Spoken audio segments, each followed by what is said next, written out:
Assalamu alaikum, everybody. Um,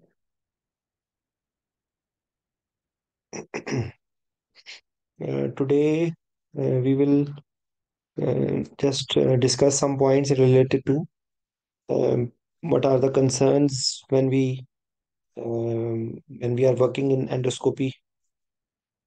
So, how many of you actually work in endoscopy? Any one of you, please?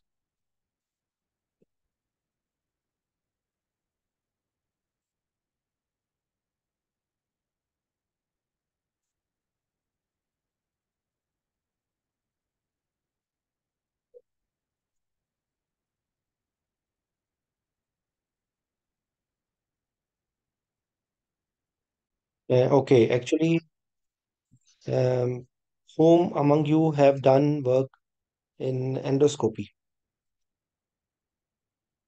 If or any one of you will be interacting, it will be better understanding. If you are just mute, then it's not nice. Just a second. Okay, so usually when we are working in endoscopy, whether it is upper GI endoscopy or lower GI endoscopy, mainly and the thing which just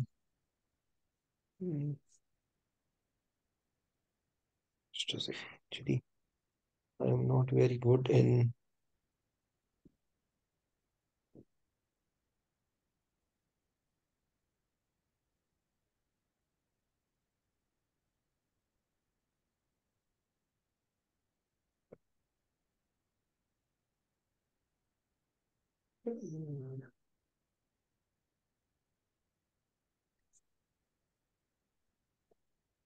I'm sorry, I'm just a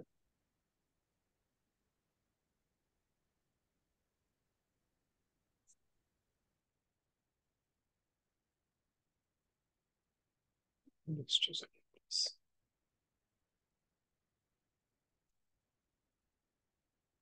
Okay, so I was not feeling comfortable in this micro. Anyways, so whether it is upper GI endoscopy or it is lower GI endoscopy, usually either it is diagnostic or they are doing some intervention. Okay. So first of all, you should be knowing if you just focus on upper GI endoscopy first. So usually, for example, they are having diagnostic for ulcer diagnosis for example, CA. They are it is for example, ERCP. It is for bending, dilatation. Okay, so these are usual procedures which they are doing either for diagnosis or MRCP, ERCP or bending dilatation. So these are certain, it may be in certain circumstances, this bending under emergency as well, if the patient is bleeding profusely. So the patient groups which will be there, maybe having, for example, ulcer will be a tip of iceberg.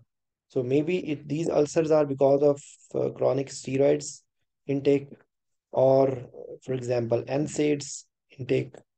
So, so you have to then, if it is steroids, it may be because of some autoimmune disease.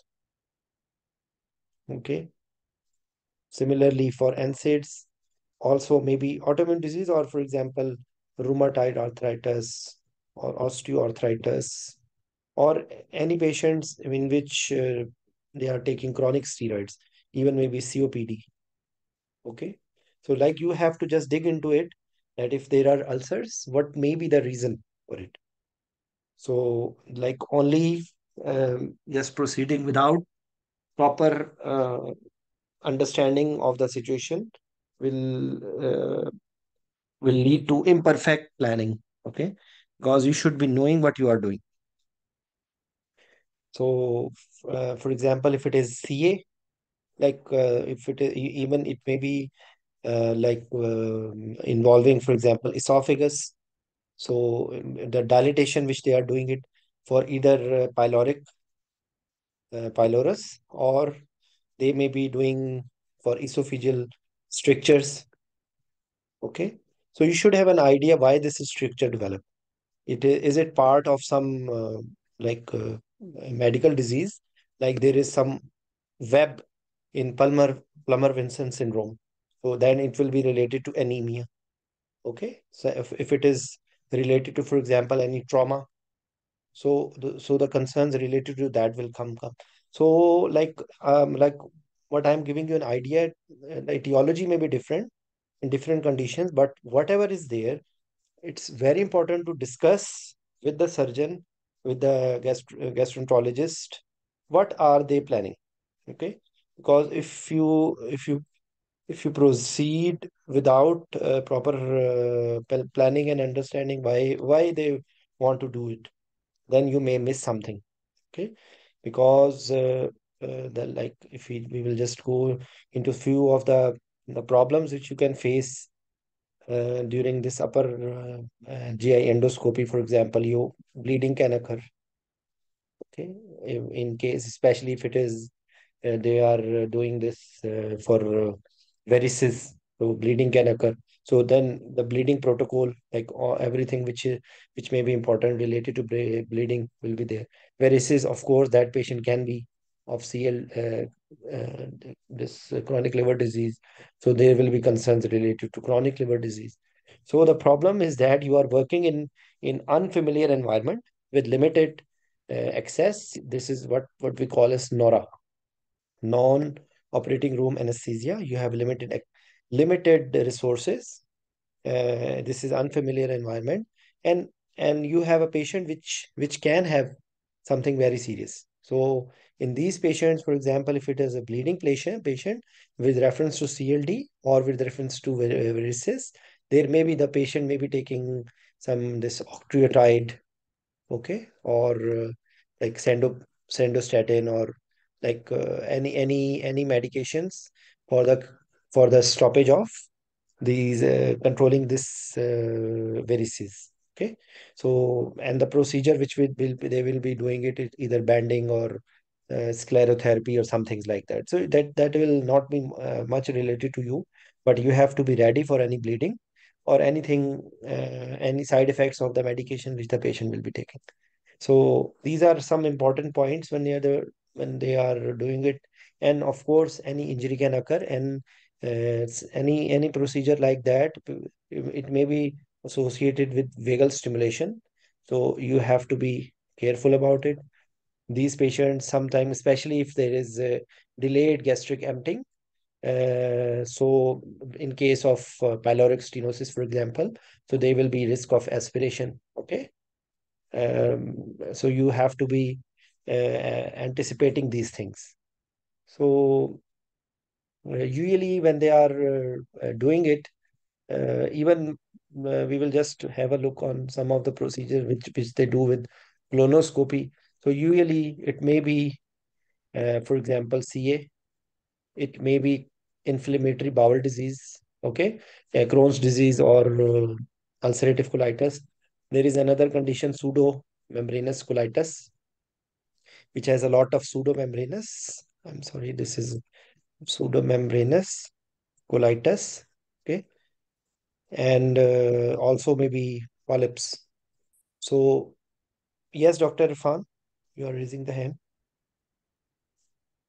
Sir, because I have never ever taken part in such procedures, I wanted to ask: do we always intubate such patients, uh, or we do it under moderate sedation, or is it like intubation always a compulsory part of it? Yes, actually, that is the next part of our discussion, that how to proceed with these cases. Okay. So first of all, because actually thing is that Okay, sir. conducting anesthesia will become very easy if you know where you are going. Okay. If you are visiting any place, Okay. you are planning any vacation, if you know the place where you are going, from where you will get the food, where will you stay, from where will you what are the things to do, where you should go, from where you should get the do the shopping, so then things will become very easy. So similar is like that, because usually whenever you are doing something, it's in front of you. If there are any surgery, open surgery or something, the things are very clear to you. But the problem is that it looks very easy, but actually the variety of the condition and variety of the patients which you can face in these endoscopies are like very diverse. So that's why you have to anticipate and prepare yourself for anything, any happening. Okay. So now coming to your question, which you asked, that Okay. whether we need to always intubate, it will depend, because usually they will do it in semi-prone or lateral, you can say, sort of position, especially these endoscopies, upper GI, for example. Even lower GI, they are doing it in lateral position, this colonoscopy. So the problem will be that if you have any doubt about the airway, okay, patient's airway can collapse, because once they have passed the, for example, if you did not intubate, okay, intubation will become a simple, like any other patient you are doing it. Usually, maybe you will prefer, they will prefer to have a smaller endotracheal tube, smaller size, relatively smaller size endotracheal tube, so that it is not pressing or distracting the airway. And one thing, you have to put the bite block, this sort of gag sort of thing, through which they play bite block, which they place between the teeth. Okay. And the problem will be that maybe patient's airway can collapse. This is one thing. And then, of course, aspiration risk will be there. Of course, they are doing it under vision and they can do the suction, but actually, even solid food particle cannot be suctioned. So such cases, if they are doing electively, even then you will find a lot of food particles in the stomach. So if you ask me, it is better to intubate because you will be in a safer mode. But of course, it is documented to be done under propofol sedation with combination of, for example, either dexmedetomidine, okay, or fentanyl, ketamine. So like the midazolam. So whether you are intubating or not intubating, there is some important points you should be knowing. Because, for example, if you are using opioids, especially if they are doing procedure like ERCP, for example, or this pyloric the pylorus dilatation. So the problem which you can face if you are using opioids is that there may be increase in the sphincter tone. Okay, increase in sphincter tone, especially if they are doing sphincter of Oddi. So people say that it more effect with morphine and less effect with opioid. In my opinion, opioids, whenever they are being used, there may be some problems with reference to vomiting, with reference to ileus, with reference to decreased GIT motility. So, because I am a big advocate of opioid-free anesthesia, and I'm trying to reduce as much as possible use of opioids. So, in my opinion, you have to be careful about it. So, because otherwise they will ask you to give antispasmodic. Okay. So they were telling me like they will ask you to give hyoscine, okay, or there is no spa injection. I don't know what is it. It is also some sort of antispasmodic, because if That the is study. rotavirine. Yes, can you spell the name of this medication? Rotavirine, DRO Vaterine. Okay. It is just like, I think mebaverine also is also sort of, it is also of the same group, I think. Antispasmodic.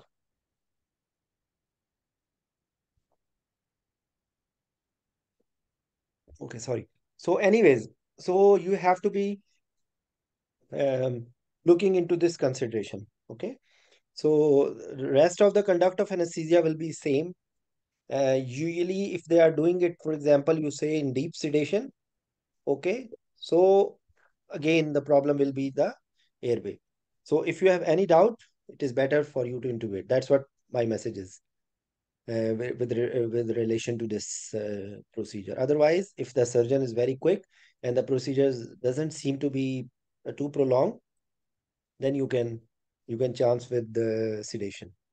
Because actually sometimes it is very difficult to maintain the level of anesthesia. Okay, for example, if you have TCI pumps, target control infusion, okay, then you can maintain a steady state.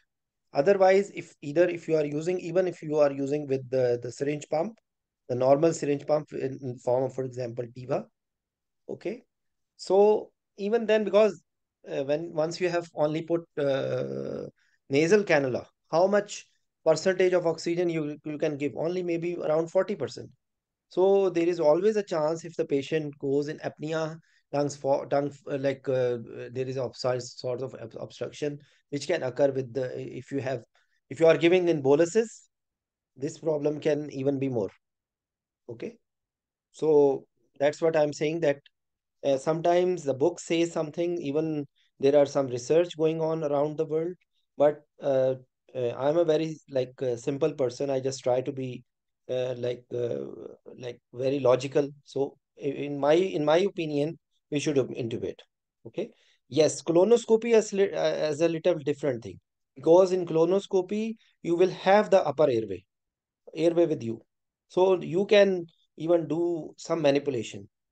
But if they are have put the scope inside at that time, during a critical phase of procedure, if they are doing any dilatation or they are doing taking biopsy, what will you do at that time? So that's a my simple question.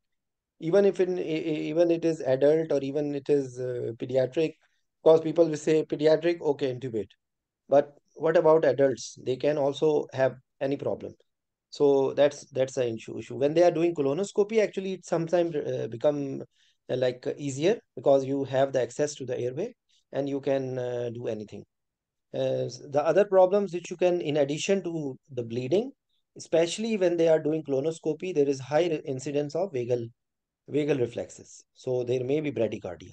So there are two options, whether you can wait for bradycardia to occur and then give atropine, or you can use glycopyrrolate. I prefer to give some small touch of glycopyrrolate so that you can avoid this thing.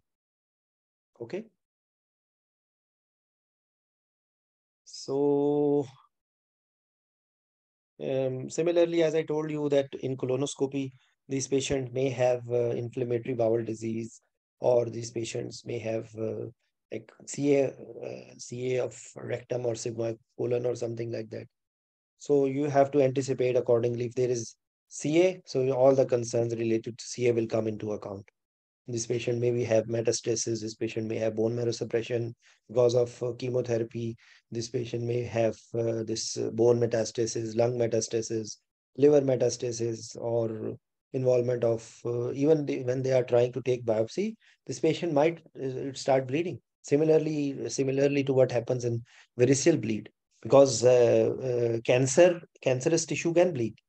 So, you have to be mentally prepared, and that especially if they are taking biopsy, or they are doing any manipulation, dilatation, or bending or anything, you can expect bleeding, whether it is upper GI endoscopy or it is lower GI endoscopy. Okay, so I will share this article. We will just try to have a look on what are the options there. Of course, the rest of the things will be the same, that you have to maintain the sedation levels, which sort of guideline for anesthesia provider assistance.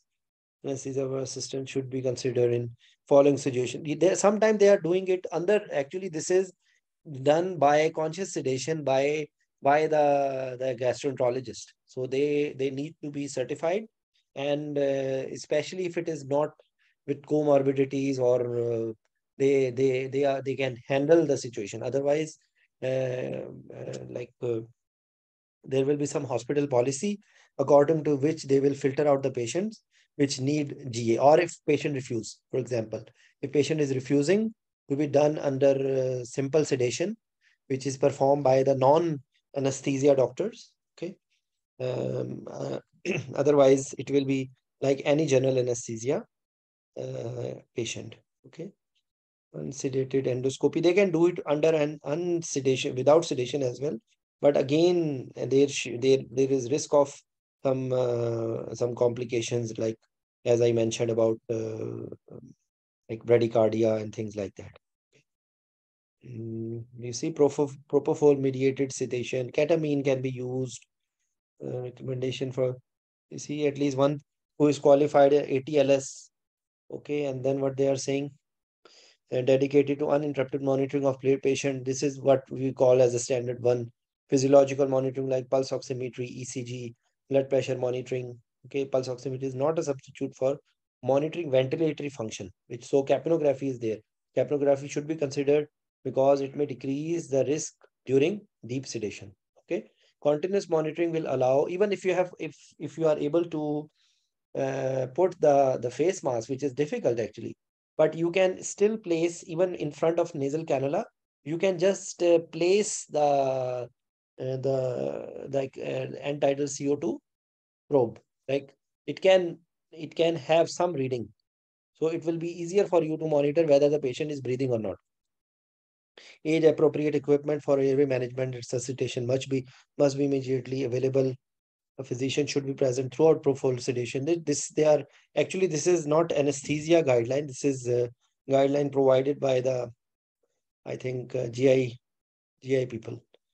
So I will just share this recommendation. There will be, because this is too big, but basic principle will be the same. Just a second, let me show you one more thing.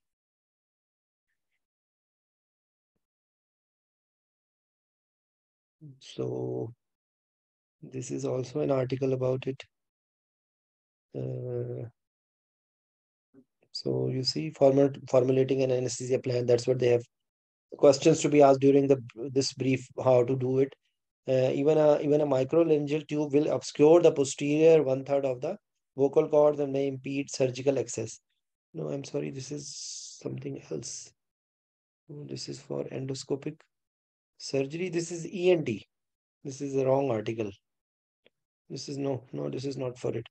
Actually, I thought this is endoscopy. I just had a look. So this is ENT. This is not our.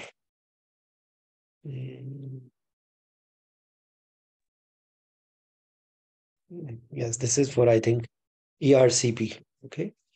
So endoscopic retrograde cholangiopancreatography, colodicolithiasis, indications, some of the indications, a colodicolithiasis patient unfit for surgery or who have had cholecystectomy, patients with pancreatitis and cholangitis requiring emergency drainage, inoperable. These are some of the indication. Environment, it will be also done after and with the complications which can occur. Okay. Sedation related anesthesia adverse effect and procedure related.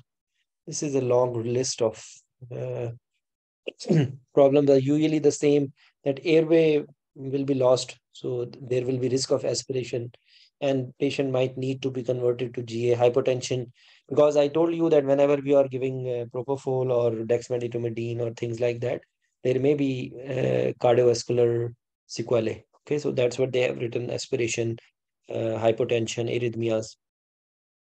And after procedure, like procedure related, what they have written, because it can stuck to some of part of the biliary tree and can cause like pancreatitis as well as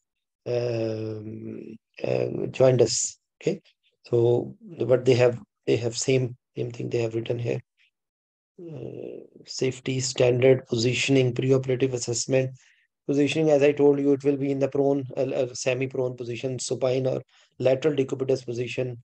They do it in like sort of semi-prone position. Okay.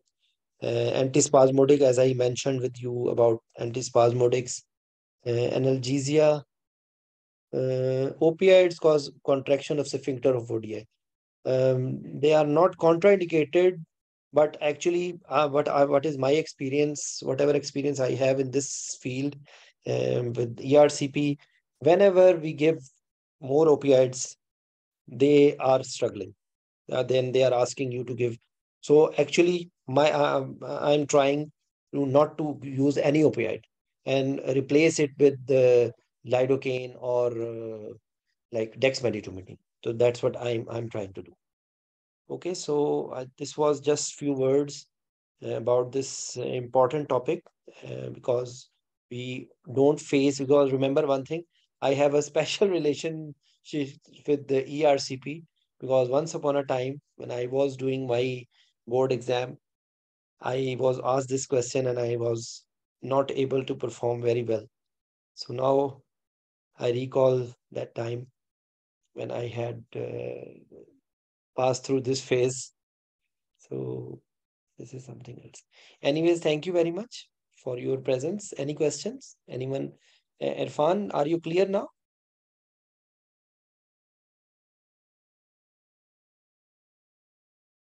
Yes, Yes, sir. anyone more? I just wanted to ask, is there any difference of NPO requirement compared to other normal GA procedures and procedures involving endoscopy? I don't think so. There is anything extra required. Yes, if for example, usually these patients already are some proton pump inhibitors and gastric motility agents.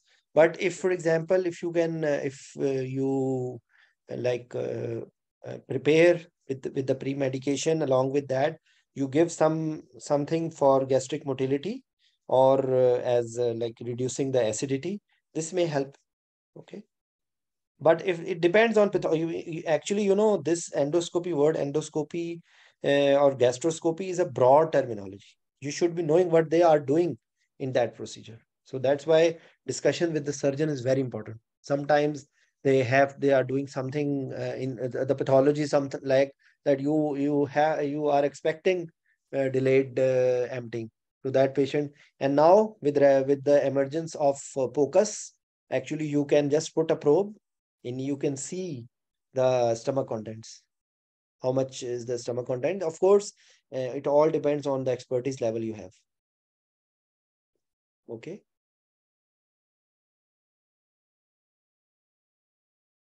So I hope that's enough for this topic. So inshallah, we will discuss some other topic next time, inshallah. Thanks a lot, all of you, for your presence. Thank you, sir. Thank you, sir.